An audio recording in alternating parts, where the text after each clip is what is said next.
उल्हासनगरमध्ये अल्पवयीन मुलीचा विनयभंग करण्यात आल्याचा प्रकार घडलाय। विनयभंगाप्रकरणी 28 वर्षीय नराधमाला बेड्या ठोकण्यात आल्या।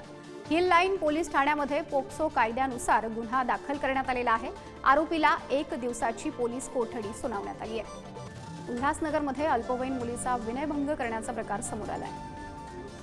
सदर आरोपी त्याच्या विरुद्ध 24 तासाच्या दोषारोपपत्र पाठवून माननीय न्यायालयात सदर गुन्ह्याचा तपास फास्ट ट्रॅक वर चालून सदर गुन्ह्यात लवकरात लवकर आरोपीवर शिक्षा झाली पाहिजे आणि न्याय मिळाला पाहिजे, यासाठी आम्ही प्रयत्नशील आहोत।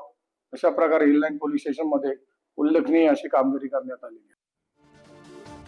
या संदर्भात अधिकची माहिती घेण्यासाठी आपल्या सोबत जोडलेले आहेत प्रतिनिधी स्वप्नील पाटील। आपण बघतोय उल्हासनगरमध्ये अल्पवयीन मुलीचा विनयभंग करण्यात आल्याचा प्रकार समोर आलाय। काय नेमकी या संदर्भातली माहिती पुढे आली आहे? नक्कीच माधुरी, उल्हासनगरच्या हिल लाईन पोलीस ठाण्याच्या हद्दीत एका अल्पवयीन मुलीचा 28 वर्षीय नराधमाने विनयभंग केल्याची धक्कादायक घटना समोर आली होती।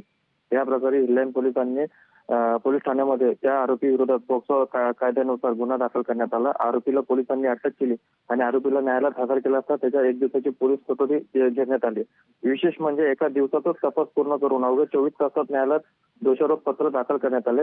न्यायालयात गुन्हा तपास हा फास्ट ट्रॅक पद्धतीने चालवून आरोपीला कठोर शिक्षा व्हावी तसेच पिढीला न्याय मिळावा या उद्दिष्टाने हिल लाईन पोलिसांनी प्रयत्न केले असून याची उल्लेखनीय कामगिरी हिल लाईन पोलिसांनी केलेली माहिती वरिष्ठ पोलीस निरीक्षक अनिल जगताप यांनी आपल्याला दिलेली आहे।